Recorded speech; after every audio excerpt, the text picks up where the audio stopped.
I'm Morgan, 28 years old, and 3 weeks ago, my father threw my mother's wedding gift to me onto the cold marble floor in front of 150 guests. The sound it made, that small, dull thud of worn leather hitting stone, is something I'll never forget. Neither will the words he shouted, "Garbage belongs with garbage." He was talking about my mother, about her gift, about me. What he didn't know, what none of us knew, was that the old, faded passbook he'd just humiliated contained something that would change everything I thought I understood about my family. When I took it to the bank a week later, the teller looked at me like I'd just walked out of a vault. She went pale. Then she whispered, "Ma'am, please don't leave." Before I tell you what happened next, please take a moment to like and subscribe, but only if this story resonates with you. And if you're watching from somewhere around the world, drop a comment telling me where you are and what time it is there. I'd love to know. Now let me take you back 2 months before the wedding, when everything started to unravel. My family wasn't poor. That's the first thing you need to understand. My father, Richard Donovan, owned a mid-sized real estate company in Connecticut. Not Fortune 500, but comfortable. He drove a Mercedes E-Class, collected Rolex watches, and made sure everyone at the country club knew exactly how self-made he was. Growing up in our 5-bedroom colonial in Greenwich, I learned early that success had a specific shape in my father's eyes, and it didn't look like me. "If you'd been born a boy," he told me once when I was 12, "I'd have someone to pass the business to." I was standing right there, his only child. Apparently not enough. My mother, Helen, existed in the margins of our house. She cooked, she cleaned, she smiled at dinner parties and laughed at my father's jokes. And every morning, she went to her part-time job at the local library, a job my father never missed an opportunity to mock. "What do you even do there?" he'd sneer.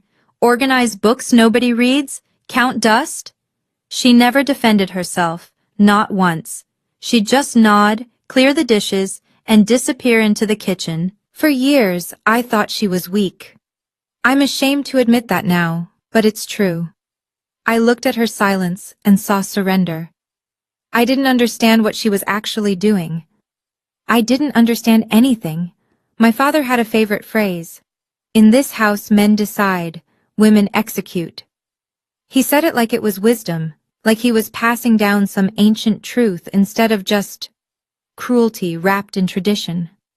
And for most of my life, I believed him. I believed that my mother had nothing, that she was nothing without him. I was so incredibly wrong. I met Daniel Mercer on a Tuesday in October during a field trip. I teach 3rd grade at Riverside Elementary. Yes, the career my father considers a waste of potential. I was chaperoning 23 8-year-olds through a construction site tour when I literally bumped into the architect explaining load-bearing walls. Daniel caught my elbow before I fell into a pile of lumber. His hands were warm. His smile was warmer. "Careful," he said. "This is a hard hat zone." I wasn't wearing a hard hat. Neither was my heart. We dated for 2 years before he proposed. 2 years of dinners where he actually asked about my day. 2 years of someone looking at me like I mattered, not for what I could provide, but for who I was. Daniel's family was different from mine in every way that counted. His father, Harold Mercer, ran Mercer Development, a commercial real estate firm that made my father's company look like a lemonade stand. But you'd never know it from how they treated people. The first time I met Harold and Catherine Mercer, they asked about my students. Not my family's net worth. Not my prospects. My students. "3rd grade is such a pivotal year," Catherine said, pouring me tea in their Manhattan penthouse. "That's when children really start to discover who they are." I almost cried. Nobody had ever talked about my work like it mattered before. When my father found out who Daniel's family was, something shifted. Suddenly he was interested in my relationship. Suddenly he wanted to meet my boyfriend. Suddenly his daughter, the teacher, was making connections. He called me for the first time in 6 months the day after I announced my engagement, not to congratulate me, to ask about Harold Mercer's portfolio. I'll pay for everything, my father announced, 3 days after meeting Daniel's parents. I was sitting in his home office, the one with the mahogany desk and the framed photos of buildings he'd developed. He'd never invited me in here before. The leather chair creaked as he leaned forward, his eyes bright with something I'd never seen directed at me. Interest. The whole wedding, venue, catering, flowers, everything. Consider it my gift. I should have been suspicious. My father had never spent more than $50 on my birthday presents. Suddenly he wanted to drop $80,000 on a wedding?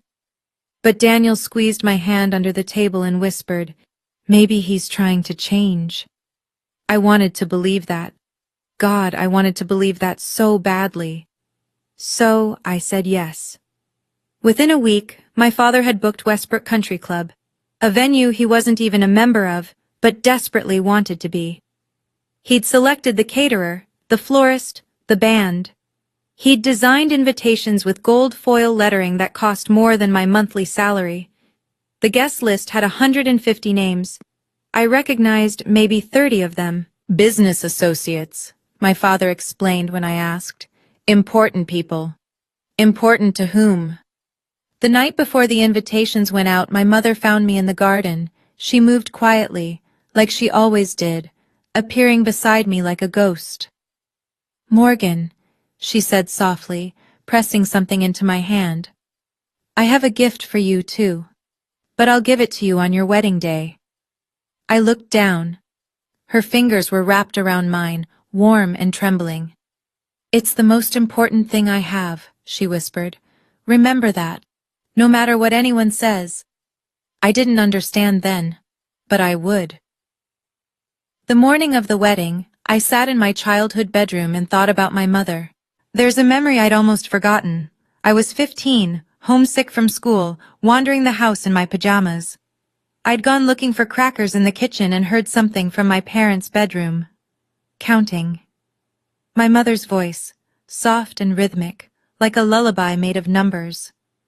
I'd crept to the doorway and peeked inside.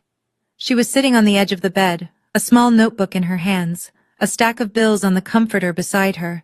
Not a lot of money, maybe a few $100s, but she was counting it like it was gold. When she saw me, her face changed. Not guilty exactly. Something else. Something I couldn't name. "Just grown-up things," she'd said, tucking the notebook into the old oak jewelry box that had belonged to her mother. "Nothing to worry about." I never asked about it again. Kids don't, do they? We assume our parents' secrets don't concern us.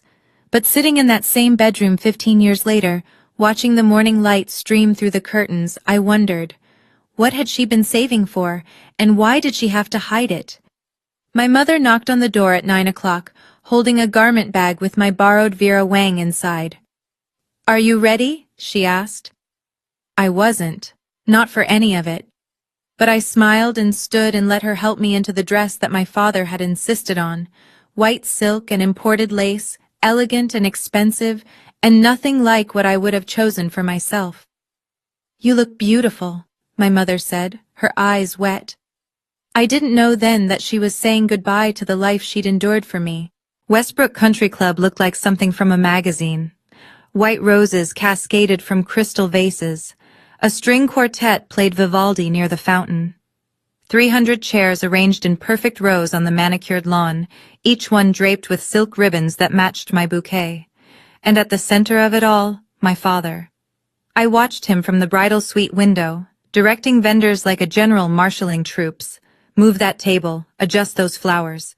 No, the champagne tower goes there." He was wearing a Tom Ford suit I'd never seen before, charcoal gray, perfectly tailored. New cufflinks glinted at his wrists. He looked expensive. He looked important. He looked like someone playing a role. "Your father's really outdone himself," said my maid of honor, Sarah, peering over my shoulder. "I've never seen him so involved." That was one word for it. When the Mercer's car pulled up, a understated black sedan, not the flashy arrival my father would have chosen, I watched him transform. His posture straightened. His smile widened. He crossed the lawn with his hand extended before Harold had even closed the car door. "Harold! Catherine! Welcome! Welcome!" He was using a voice I didn't recognize. Warmer, softer. The voice of a man who wanted something. From the corner of my eye, I saw my mother standing alone near the rose garden. She was wearing the champagne-colored dress my father had selected for her, not the deep blue she'd wanted. And her smile looked painted on. She caught my eye through the window. For just a moment, something passed between us, something sad and knowing. Then my father's voice boomed across the lawn. "Let me give you the grand tour," and my mother's face went blank again. The ceremony was beautiful. I know that sounds strange, given everything that came after. But standing at the altar with Daniel's hands in mine, watching his eyes fill with tears as I said, "I do," that part was real. That part was ours. "I love you," he whispered as he slid the platinum band onto my finger. "No matter what happens, remember that." I didn't know then why he said it that way. Like a warning, like a promise against something coming. The minister pronounced us married. Daniel kissed me softly, and 150 people applauded, most of them strangers my father had invited. I looked out at the crowd during that kiss. My father was beaming at Harold Mercer, not at me.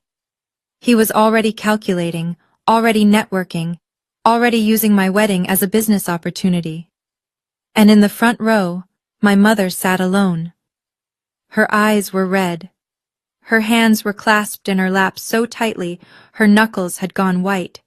She wasn't smiling. "Mom's been crying all day," I murmured to Daniel as we walked back up the aisle. He squeezed my hand. "Wedding emotions, it's normal." But something in my chest said it wasn't normal. Something said my mother wasn't crying from happiness. At the cocktail hour, I watched her hover near the edges of conversations, always alone, always watching my father work the room.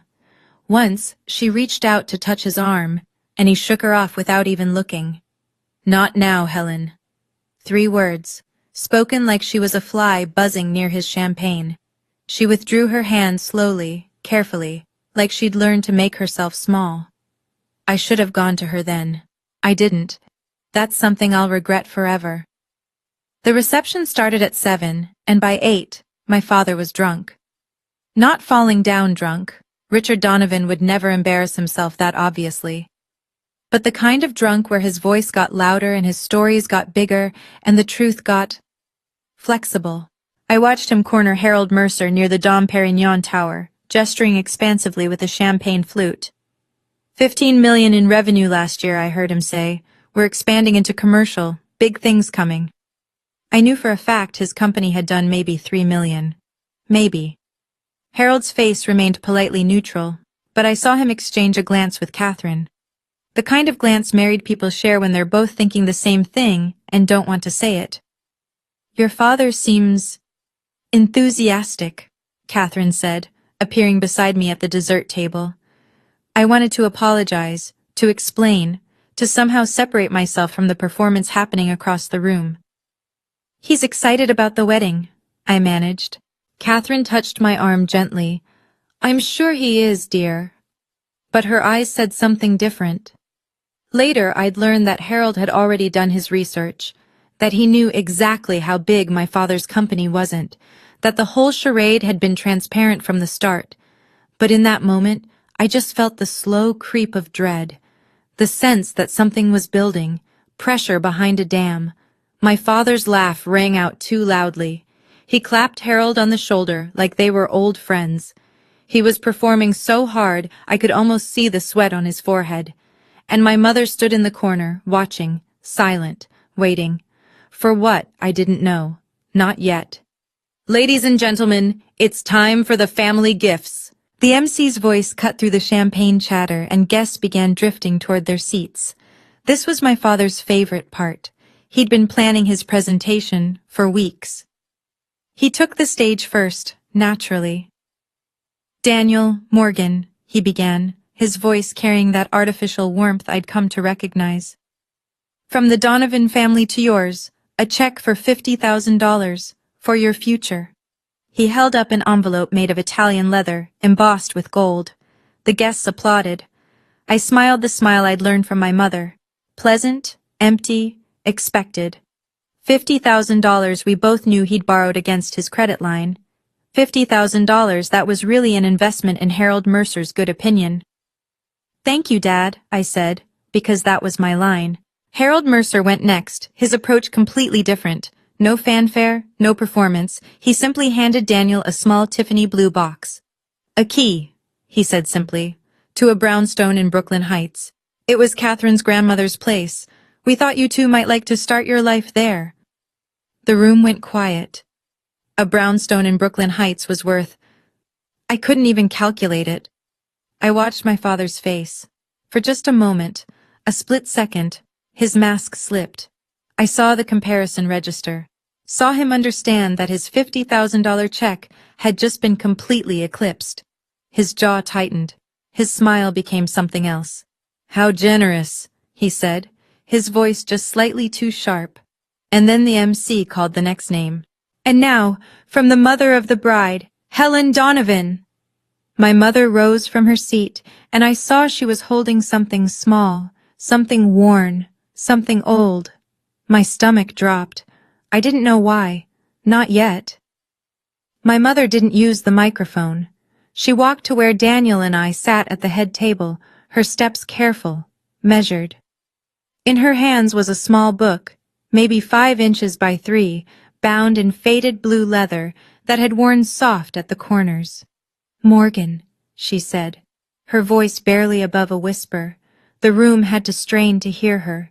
This is my gift to you.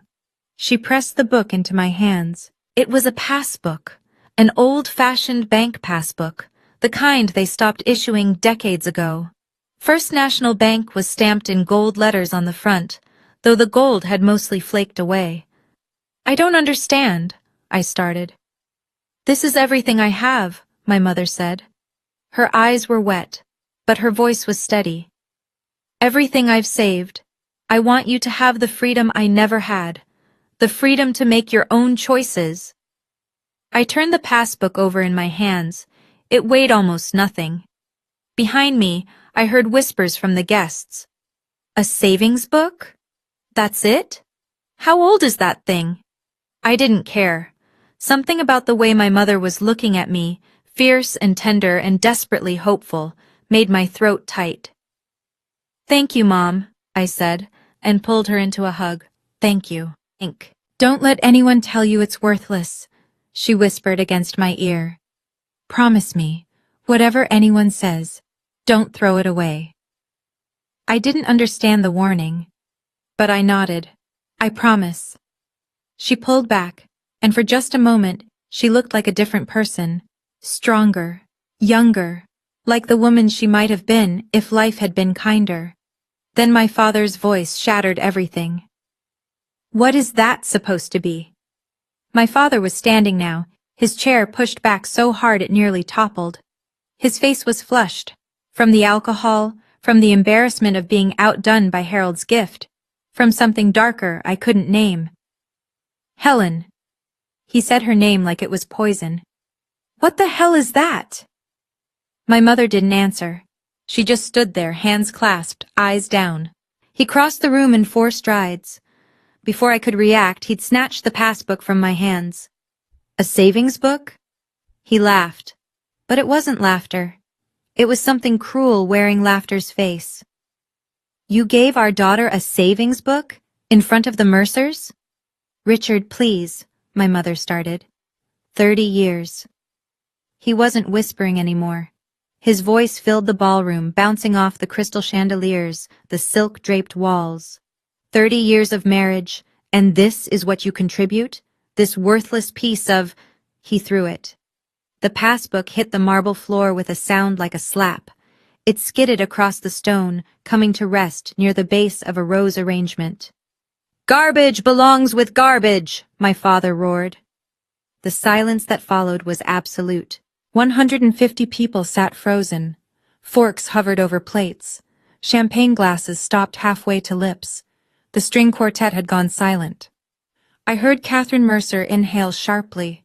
Heard someone, maybe Harold, set down a glass with a careful click. My mother stood motionless, tears streaming down her face.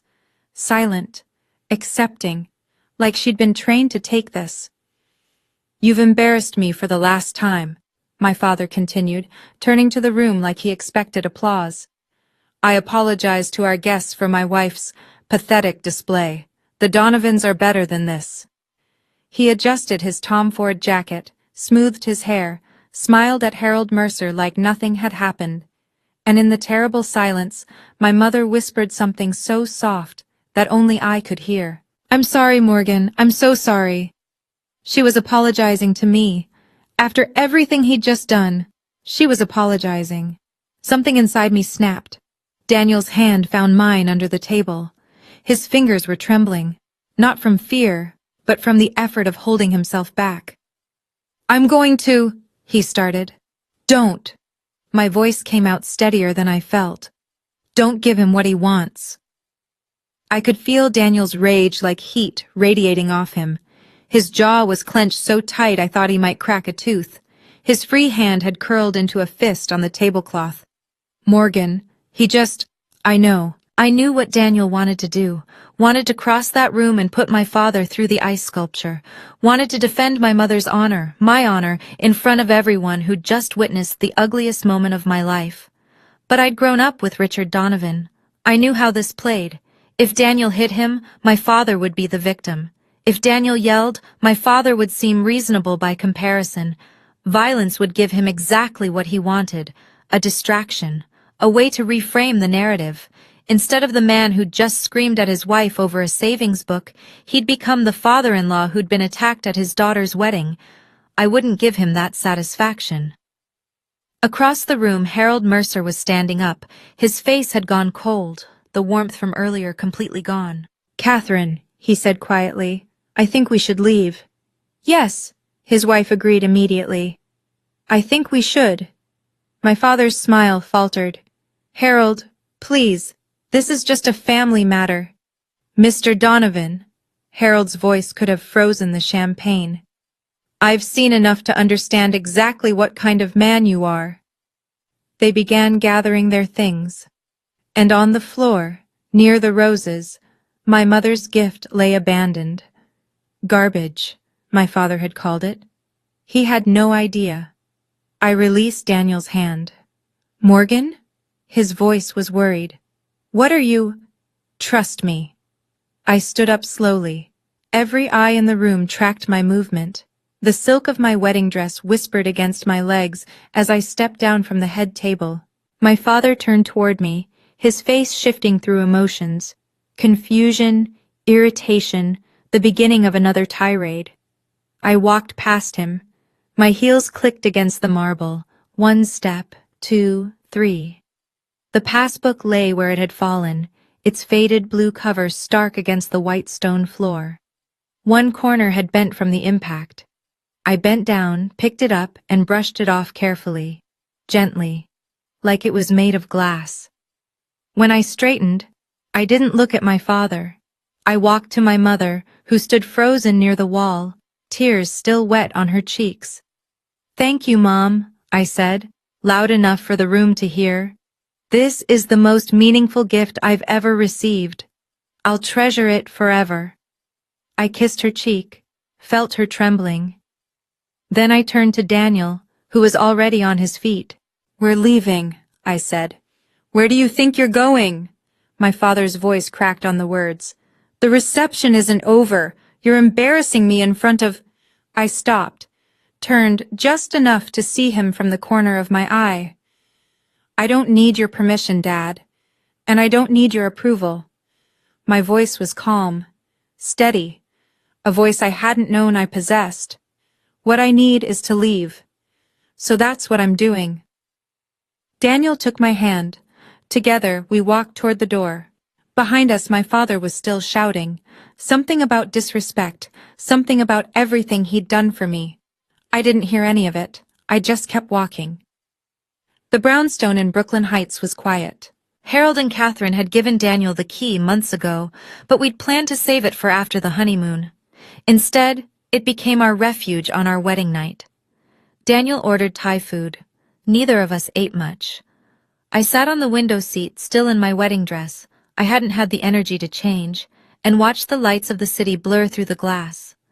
The passbook sat on the cushion beside me, its worn leather warm from my hand. "You don't have to look at it tonight," Daniel said softly. "Whatever's in there can wait." "I know." But I couldn't stop touching it, running my fingers over the embossed letters, wondering what my mother had meant by freedom.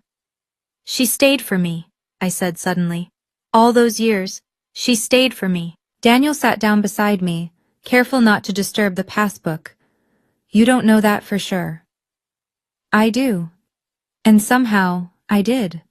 The way she'd looked at me today, the way she'd said, "I want you to have the freedom I never had." It wasn't just about money. It was about choices, about being trapped so long you forget there's a world outside the cage. "What do you want to do?" Daniel asked. "I don't know yet." But that wasn't entirely true. There was one thing I knew for certain. "My mother told me to go to the bank," I said. "First National, the Greenwich branch. She said to ask for a Mr. Patterson." Daniel was quiet for a moment. "Tomorrow?" I nodded. "Tomorrow." Through the window, the Manhattan Bridge glittered in the distance. Somewhere out there, my father was probably still raging. I didn't care anymore. I was done letting him control my life. My phone started buzzing at 6 in the morning. 17 missed calls, all from the same number. The voicemails ranged from fury to desperation, cycling back and forth like a broken record. First message: "You humiliated me in front of everyone, in front of Harold Mercer." Third message: "I'm cutting you out of the will. You'll get nothing." Seventh message: "Morgan, sweetie, Dad's sorry, okay? Dad had too much champagne. Let's talk about this." 12th message: "You ungrateful little..." I stopped listening. Daniel watched me block the number, his coffee growing cold in his hands. He didn't try to talk me out of it. "My mother texted," I said, pulling up the message. Her words were brief, careful, like she'd thought about each one. "My dearest Morgan, I'm so sorry for what happened. Your father doesn't know what he threw away. Go to First National Bank, Greenwich branch. Ask for Mr. Thomas Patterson. Show him the passbook. He'll explain everything. I love you more than you will ever know. Mom." I read it 3 times. "What do you think it means?" Daniel asked. "I don't know." I looked at the passbook on the coffee table, its faded cover innocuous in the morning light. "There's an account number inside, a few old deposits. The last one was in 2003. The balance says $847. Daniel frowned. "That's not nothing, but it's not exactly life-changing." "No, but my mom said it's the most important thing she has." I picked up the passbook, feeling its weight, or lack of weight, in my palm. "And she said to go to the bank." So that's what I was going to do. Whatever secrets my mother had been keeping, I was about to find out. First National Bank's Greenwich branch looked like it had been there since before the town existed. Stone columns framed the entrance. Brass fixtures glowed in the morning sun. The kind of old money elegance that made my father's McMansion ambitions look exactly as desperate as they were. Daniel held my hand as we walked through the revolving doors. Inside, the air smelled like leather and old paper. Tellers in crisp uniforms worked behind mahogany counters. A security guard nodded at us politely. "Can I help you?" A young woman, her nameplate said Emily, smiled at us from the first window. "I have a passbook account," I said, sliding the worn leather booklet across the counter. "I'd like to check the balance." Emily took it with a slightly puzzled look. Passbooks were relics of another era, but she scanned the account number into her computer without comment. Then her face changed. I've replayed that moment 1,000 times in my memory. The way her eyes went wide, the way her fingers stopped moving, the way she looked at the screen, then at me, then back at the screen. I'm sorry, could you excuse me for just one moment?" She didn't wait for an answer. She pressed a button under her counter and disappeared through a door marked Employees Only. Daniel's hand tightened on mine. "What just happened?" "I don't know." But my heart was pounding. Something was wrong, or something was very, very right. Through the door, I could hear muffled voices, then footsteps. Then the door opened again, and a silver-haired man in a three-piece suit emerged. He looked at me with an expression I couldn't read. "Mrs. Mercer?" he said. "I'm Thomas Patterson, branch manager. Would you please come with me?" He gestured toward a door marked Private Banking. "And please," he added quietly, "don't leave." Let me pause here for just a moment. If you've ever been made to feel small by someone who was supposed to love you, if you've ever been told that your dreams weren't worth pursuing, or that your contributions weren't valuable, I want you to know, you're not alone. And sometimes, the things that look the most ordinary are hiding something extraordinary inside. What do you think was in that account? Drop your guess in the comments before we continue. Now, back to the bank. The private banking section was nothing like the public lobby. Persian rugs, oil paintings, leather chairs that probably cost more than my annual salary.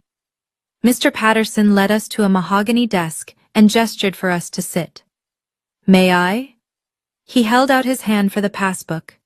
I gave it to him. He opened it carefully, reverently, and typed the account number into his computer. For a long moment, he just stared at the screen. "Mrs. Mercer," he said finally, "do you know what this is?" "A savings account," I said. "My mother gave it to me, at my wedding." "It's more than that." He turned the monitor so I could see it. "This passbook is the key to a trust account that was established 25 years ago. Your mother is the settlor. You've been the designated beneficiary since birth." I looked at the screen. I couldn't process what I was seeing. "The current balance," Mr. Patterson continued, his voice gentle, "is $2,147,893.41. The room tilted. "I'm sorry, what?" $2.1 million, Mrs. Mercer. Mr. Patterson folded his hands on the desk. "Your mother has been building this fund for 25 years. Monthly deposits from her employment, careful investments managed by our team, and an initial contribution of $200,000 from an inheritance she received in 1999. 200, I couldn't breathe. My grandmother left her, Margaret Wilson, yes. The inheritance was her separate property, legally distinct from any marital assets. Your mother invested it wisely and added to it over time." He paused. "She came to see me every year on your birthday, without fail, to check on the account, to ensure everything was in order." I was crying. I didn't know when I'd started. Daniel's arm wrapped around me, but I couldn't feel it. My mother. My quiet, overlooked, useless mother. She'd been building my freedom for 25 years, and nobody had known. "I don't understand," I managed through my tears. "How is this possible? My father, he controlled everything. How did she hide this from him?" Mr. Patterson's expression was sympathetic, but careful. "I can only tell you what I know, Mrs. Mercer. Your mother opened this account before I was branch manager. My predecessor established the relationship, but she's been very methodical." He pulled a folder from his desk drawer. "The inheritance from your grandmother was classified as separate property under Connecticut law. Your mother never commingled it with marital assets. She kept it in her maiden name trust, Helen Wilson, not Helen Donovan." "But her job," I said. "She worked part-time at a library, at an accounting office. My father said it was worthless. He said she was wasting her time." "Her deposits were modest but consistent. 20 years of compound interest and conservative investments added considerably to the principal." He showed me a graph, a line climbing steadily upward over decades. "She also took a portion of household money, small amounts, over time. Nothing that would be noticed. But it accumulated. Grocery money, household allowance, the cash my father threw at her like she was a servant being paid. She'd saved it, all of it." "There's something else," Mr. Patterson said. He slid an envelope across the desk, cream-colored, sealed with wax. My mother's handwriting spelled my name on the front. "She left this in the file, to be opened only when you came to claim the account. My hands shook as I broke the seal. Inside was a single page, covered in my mother's elegant script. My dearest Morgan, if you're reading this, you've found your freedom. This money is yours, not your father's, not any man's. It's yours to do with as you please. I stayed because I wanted you to have a stable home, but I was never truly trapped. I was preparing. All my love, Mom. I read the letter 3 times before I could speak. She wasn't weak, I whispered. All those years I thought she was just accepting it, taking his abuse, letting him treat her like nothing. Mr. Patterson was quiet, giving me space. She was playing the long game.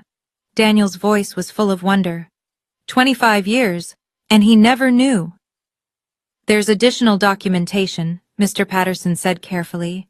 I'm not certain if you're aware, but your parents have had a legal separation agreement in place for approximately 20 years.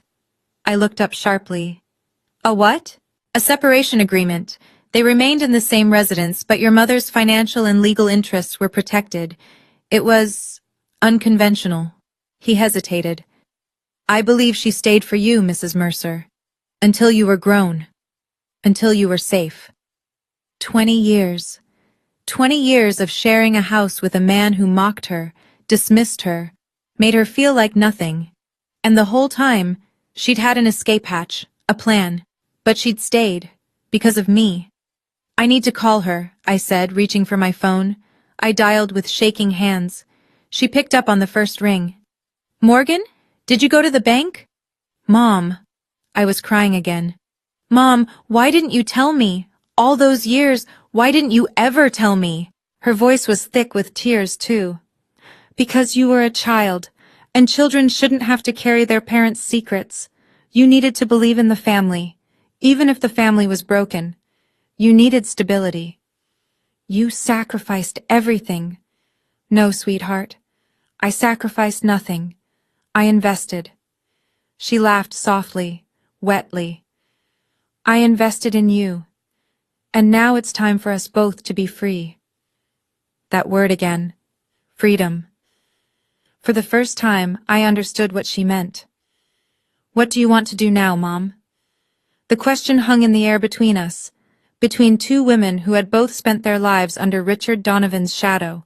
I want to leave, she said. The words came out like an exhale, like something she'd been holding in for decades. I've already spoken to my lawyer. The divorce papers are ready. They've been ready for years. Years. She'd been waiting, planning, biding her time until I was safely out of that house, safely married, safely beyond his reach. I have an apartment, she continued. Small, but it's mine. Near the library in New Haven. I've been paying rent on it for 2 years, just waiting. 2 years? I told you, Morgan. I was preparing. There was a smile in her voice now. Not bitter, not sad, but something like triumph. Your father never looked at the household accounts closely. He thought money was beneath him. He just handed me cash and expected me to make it work. So she had. She'd made it work in ways he never imagined. What about you? She asked. What do you want to do with the money? I looked at Daniel, who was watching me with quiet support. At Mr. Patterson, who was pretending not to listen while organizing papers. At the letter in my hands, 25 years of love, compressed into a single page. I don't want to use it for revenge, I said slowly. I don't want to rub it in his face or humiliate him. No. No. I folded the letter carefully, placed it back in its envelope. I just want to live my life, without him in it, without his approval, without his money, without his voice in my head telling me I'm not enough. My mother was quiet for a moment. Then she said, That's exactly what I hoped you'd say. 1 week after the wedding, my mother started packing. I wasn't there when my father found out, but she told me about it later, in that quiet, factual way she'd developed over 30 years of marriage. He came home early, found her in the bedroom with a Samsonite suitcase open on the bed. What the hell do you think you're doing? She didn't stop folding. I'm leaving, Richard. I've filed for divorce. You'll be served papers by the end of the week. He laughed. That cruel, dismissive laugh I'd heard my whole life. With what? You don't have anything. You've never had anything. We've been legally separated for 20 years, my mother said calmly. I have my own assets, my own lawyer, my own future. That's impossible. I would have known. You didn't ask. She closed the suitcase with a click. You never asked about anything that didn't directly benefit you. So no, Richard. You didn't know. His face went purple. She told me she'd never seen him so angry, and that for the first time in 30 years, she wasn't afraid. You'll come crawling back, he spat. You don't have a penny to your name. You'll be homeless in a month. My mother picked up her suitcase, walked to the bedroom door. Goodbye, Richard, she said. I hope you find whatever it is you've been looking for in other people's admiration, because you certainly won't find it in your family anymore. She walked out. He stood in that empty bedroom, surrounded by the expensive furniture he'd bought to impress people, and realized, perhaps for the first time, that he was completely alone. Not because he'd been abandoned, because he'd driven everyone away. My phone rang at 9 p.m. that night. I'd unblocked my father's number, not because I wanted to talk to him, but because I wanted to know when he finally understood what he'd lost. Morgan. His voice was ragged. What did you do? What did you tell your mother? Nothing, Dad. I kept my voice level. Mom made her own choice. She said she has money. That's impossible. She's never had. You must have given her something. You and that Mercer family, you must have. This isn't about the Mercers. This isn't about me. I took a breath. Mom has been preparing for this for 20 years. You just never noticed because you never looked at her. Not really. Silence on the line. She can't do this to me, he said finally. I need you to talk to her. Tell her I'll change. Tell her I'll... Dad, I cut him off. You had 30 years to change. You had 30 years to treat her like a person instead of a servant. You chose not to. Morgan, I'm your father. Yes, you are. And I'll always be grateful for the roof over my head and the food on the table growing up. I paused. But I don't owe you my mother's life. I don't owe you my silence. And I definitely don't owe you forgiveness you've never asked for. If you don't fix this, his voice turned hard, you'll get nothing, not a cent. I'll cut you out of everything. I almost laughed. Dad, I said, I don't need anything from you. Not anymore. I hung up. Then I blocked his number again. My hands were shaking, but my heart was steady. I had set a boundary, and the sky hadn't fallen. 2 weeks later, Harold and Catherine came for dinner. It was supposed to be a quiet evening, wine, pasta, and getting to know each other without the chaos of the wedding hanging over us. Daniel made his grandmother's lasagna. I set the table with the nice dishes we'd gotten as gifts. We were just sitting down when the doorbell rang. I knew before I opened it. Call it instinct. Call it 30 years of living with unpredictability. I just knew. My father stood on the stoop, holding flowers and a bottle of wine. His smile was plastered on tight. Morgan, I was in the neighborhood and thought, you're not invited, Dad. Behind me, I heard Daniel's chair scrape back, heard Harold's voice, low and tense. Just 5 minutes. My father's smile flickered. I want to apologize, for the wedding, for everything. Can't a father make amends? This isn't the time. Please, his voice cracked. I need to talk to Harold, just for a moment. There's been a misunderstanding. And there it was, the real reason. Even now, in what he was presenting as an apology, his primary concern was salvaging his relationship with Harold Mercer, with the business opportunity Harold represented. Mr. Donovan? Harold appeared behind me, his voice cold as January. I don't believe we have anything to discuss. Harold, please, the wedding was a misunderstanding. I'd had too much to drink. I watched you throw your wife's gift on the floor and call it garbage. Harold's tone didn't change. I watched you humiliate your family in front of 150 people. That wasn't alcohol, Mr. Donovan. That was character. My father's face went from pleading to furious in a heartbeat. You don't understand. You don't know what I've had to deal with. That woman has been useless for 30 years. Dad? Daniel stepped forward now, positioning himself between my father and the rest of us. You need to leave. Now. The flowers fell to the ground. My father stood there breathing hard, looking at all of us arrayed against him. He had no moves left. You don't understand what I did for this family. My father's voice had reached that pitch I remembered from childhood, high and sharp and dangerous. The voice that used to make my mother flinch, the voice that used to make me hide in my room. But I wasn't hiding anymore. I built everything, he jabbed a finger at me. The house, the company, your whole life. And you repay me by turning my own wife against me, by embarrassing me in front of... He gestured wildly at Harold. People who matter? Harold's expression didn't change. People who matter? Yes, important people. I spent $80,000 on that wedding specifically to... He stopped.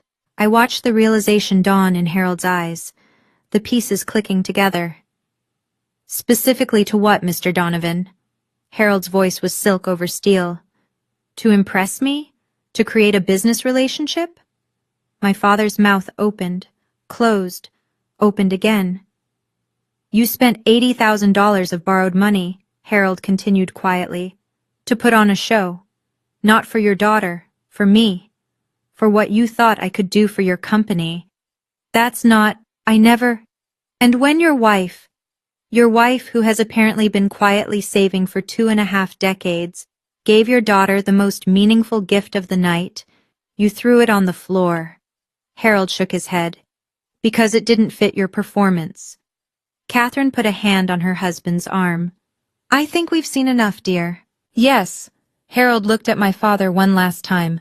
Mr. Donovan, I don't do business with men who treat their families as props. Please don't contact me again. The door closed in my father's face. Through the wood, I heard him standing there, breathing, processing the death of everything he'd tried to build. Then, slowly, footsteps retreating. He was gone. Can I be honest with you for a moment? Sometimes the best revenge isn't revenge at all. It's not screaming. It's not exposing. It's just stepping back and letting someone reveal who they really are. My father had every opportunity to apologize, to change.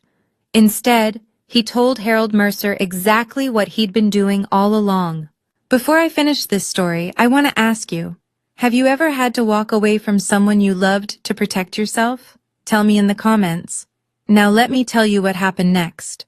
The fallout was quiet but devastating. My father never got his meeting with Harold Mercer. No partnership, no investment, no entry into the world of real development he desperately wanted to join. But that wasn't the worst of it. The story spread, not dramatically. There were no headlines, no social media exposés, just whispers, the way things travel in small Connecticut business circles. Did you hear what happened at the Donovan wedding? Apparently he threw his wife's gift on the floor. The Mercers left before the cake was cut. Within months, 2 deals my father had been pursuing fell through. Nothing official, just politely declined meetings, unreturned phone calls, lunch dates that never got scheduled. His company didn't collapse. He wasn't ruined. But the doors he'd spent decades trying to open, they were closed now, quietly, firmly, permanently. I didn't take any pleasure in it.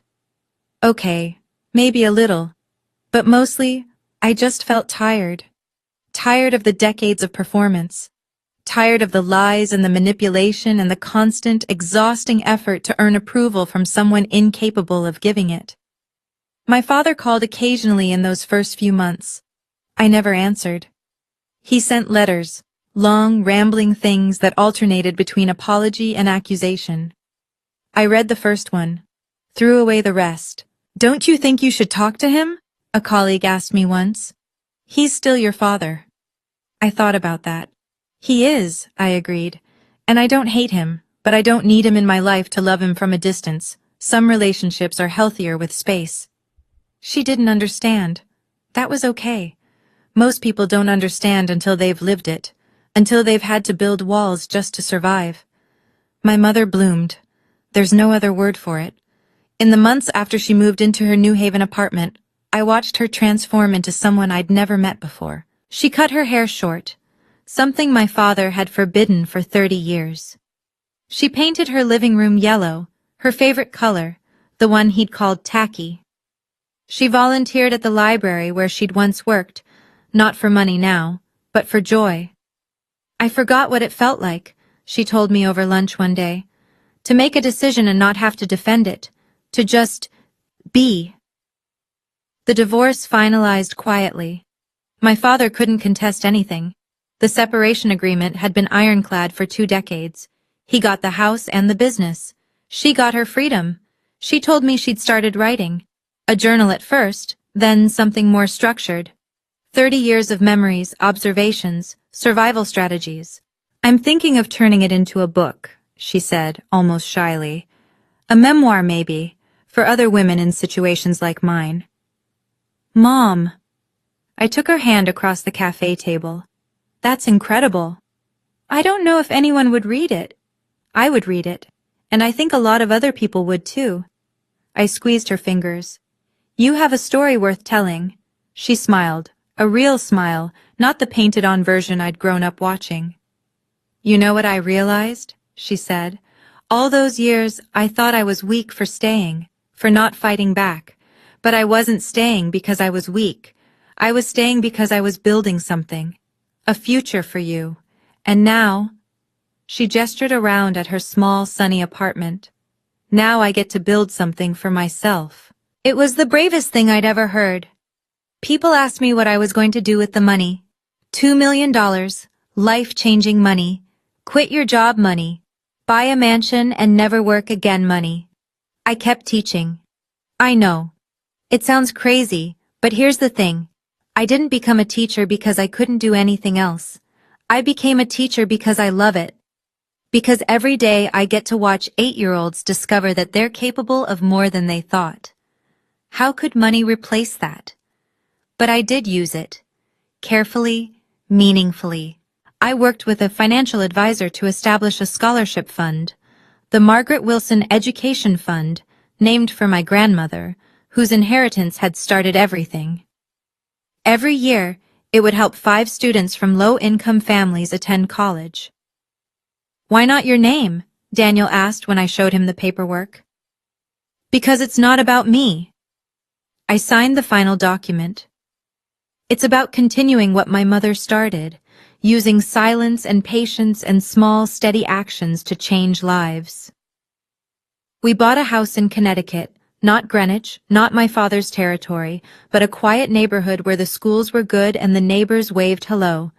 3 bedrooms, a backyard, a kitchen big enough to cook Sunday dinners. And I started teaching a new unit to my 3rd graders, financial literacy.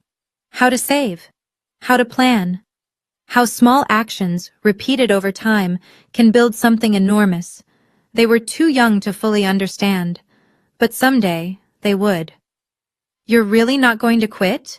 My friend Sarah asked, incredulous. Why would I quit?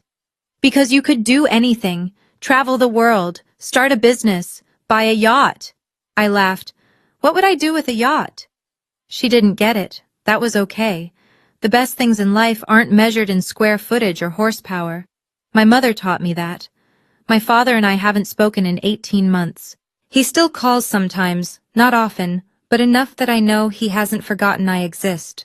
Birthdays, holidays, the occasional random Tuesday when he's probably had too much scotch and started thinking about legacy. I don't answer. I don't block him either. It's a strange position to hold, loving someone you can't be around, understanding them while refusing to accept their behavior, mourning a relationship that was never what you needed it to be. Will you ever forgive him? Daniel asked me once. I had to think about it. Forgiveness is a process, I said finally. Not a moment. I'm working on letting go of the anger, the hurt, the years of feeling like I wasn't enough. I paused. But forgiveness doesn't mean letting someone back into your life so they can hurt you again. Those are 2 different things. So you won't see him? Maybe someday. For a funeral, a hospital visit, Something that requires family to show up regardless of history. I shrugged. But Thanksgiving dinners, birthday parties, introducing him to his grandchildren? I touched my stomach, too early to show, but we'd just found out.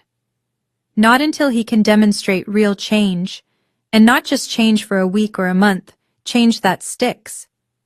Some people thought I was being too harsh. Others thought I wasn't being harsh enough. Here's what I've learned. You can't make everyone happy. You can only make choices you can live with. And I could live with distance. I could live with boundaries. I could live with loving my father from afar while protecting myself and my family from his chaos.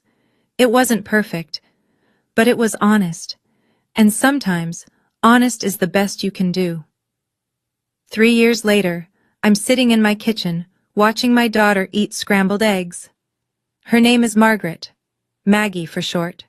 She has Daniel's eyes and my mother's stubborn chin and a laugh that fills every room she's in. My mother is here too, helping Maggie navigate the complex engineering of getting eggs onto a fork. She's 60 now, silver-haired and serene, in a way I never saw growing up. She published her memoir last year. It didn't make the bestseller lists, but she's gotten dozens of letters from women who recognize their own stories in her words. Worth it, she told me, holding one of those letters. Even if it only helped one person, it was worth it. Daniel is making coffee, humming something under his breath. He's expanded his architecture practice to include pro bono work for community centers. Giving back, he calls it, paying forward the luck we've had. The Margaret Wilson Education Fund has now helped 43 students attend college. Last year, one of them sent me a thank you note that made me cry.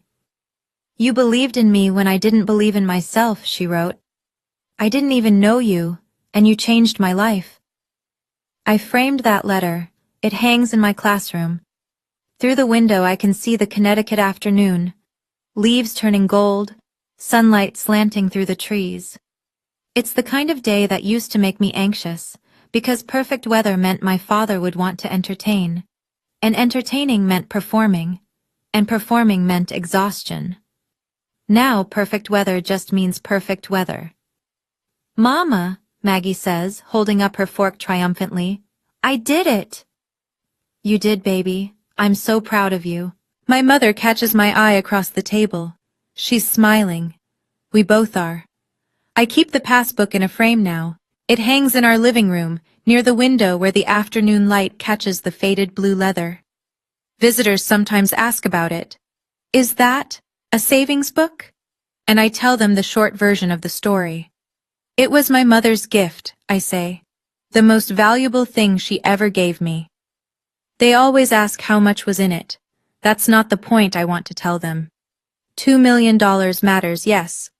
But what matters more is what it represented. 25 years of patience, 25 years of small, invisible actions building towards something enormous. 25 years of love expressed not through words, but through preparation. My mother didn't save me by swooping in at the last moment with a dramatic rescue. She saved me by planning year after year so that when I finally needed freedom, it was already waiting. That's the lesson I carry with me now. The people who truly love you don't always love loudly. Sometimes they love in silence, in persistence, in showing up again and again even when no one's watching. And the people who try to make you small, their power only lasts as long as you believe in it. The moment you step back, the moment you stop performing for their approval, you realize they were never as big as they seemed. They were just loud. My father called the passbook garbage. He threw it on the floor in front of everyone who mattered to him. He was wrong. The garbage wasn't the passbook. The garbage was the idea that love could be measured in performances, in impressions, in how much you could make other people admire you. Real love looks like my mother's savings book, worn, faded, easy to overlook, and worth more than everything my father ever tried to buy. If you're in a situation where someone makes you feel small, please know that you're not. You're just surrounded by people who haven't learned how to see you yet. One day, you'll find the ones who do, and everything will change. That's my story. Thank you for staying until the end. Thank you for listening. Thank you for being here. If this resonated with you, if you've ever had to walk away from someone you love to save yourself, I'd love to hear your story. Drop a comment below. I read every single one. And if you want to hear more stories like this, stories about quiet strength, unexpected justice, and the power of patience, please subscribe and hit the notification bell so you don't miss the next one. The link to more stories is in the description below. Until next time, take care of yourself. You're worth it.